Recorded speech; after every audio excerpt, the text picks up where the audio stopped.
પછી રાખીએ. મારા ભાઈ બહેનો,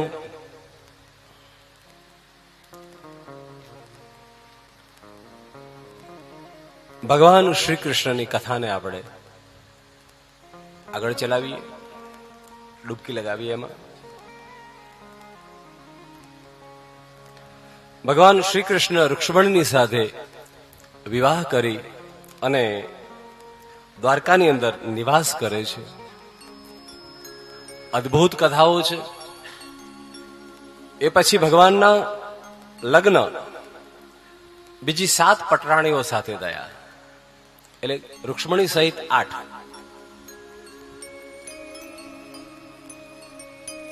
સંતોએ વર્ણન કર્યું,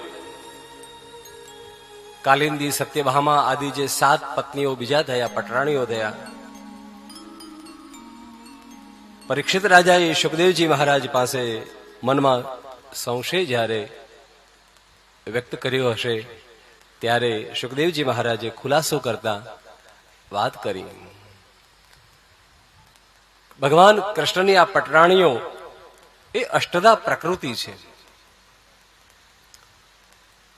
સુખદેવજી એમ કહેવા માંગે છે કે ભગવાન એ તત્વ છે, ભગવાન એ છે કે જેને આ બધી જ અષ્ટદા પ્રકૃતિ જેને આધીન છે એ ઈશ્વર છે, ભગવાન છે. અને પ્રકૃતિને આધીન જે છે એ માણસ છે. પ્રકૃતિ જેને આધીન છે એ ભગવાન, અને પ્રકૃતિને જે આધીન છે એ માણસ.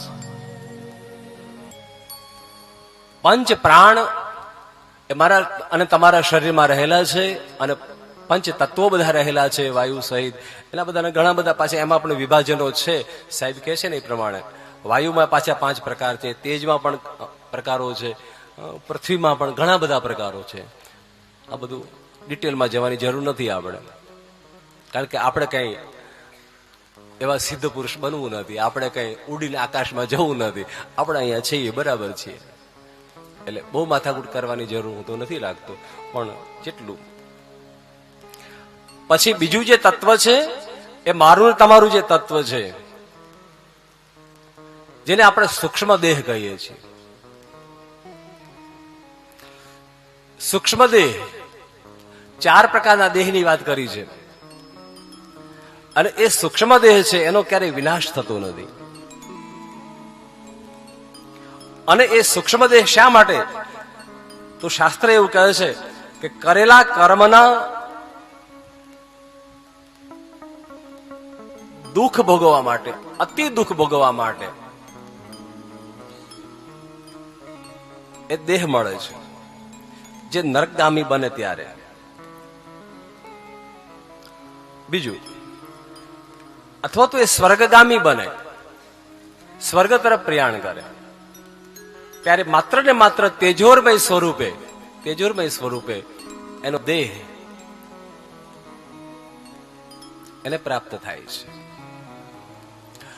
તમે પૂછો કે સ્વર્ગ અને નરક બધું છે? લોકો પૂછે અમને.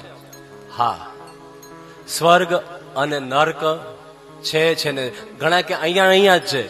એવું નથી, અહીંયા ને અહીંયા બધું છે. એ તો તમને ખાલી સમજાવવા માટે એવું બધું કે લોકો કે અહીંયા ને અહીંયા છે. પણ હકીકતમાં દરેક લોક અલગ અલગ કક્ષામાં બ્રહ્માંડની અંદર ઉપરથી લઈ, સૂર્યથી લઈ અને નીચે સુધી છે.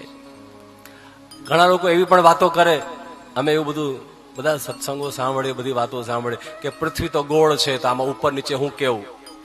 એવું પણ ઘણા લોકો દલીલો કરે કે પૃથ્વી તો ફર્યા કરે, તો આમાં ઉપર નીચેનો ભાગ કઈ રીતે નક્કી કરવો? પણ કોઈ વસ્તુ ફરતી હોય તો કઈ એની ઉપર નીચેના ભાગ ન હોય એવું બની શકતું નથી. એની ઉપર નીચેના ભાગ નિશ્ચિત થયેલા છે.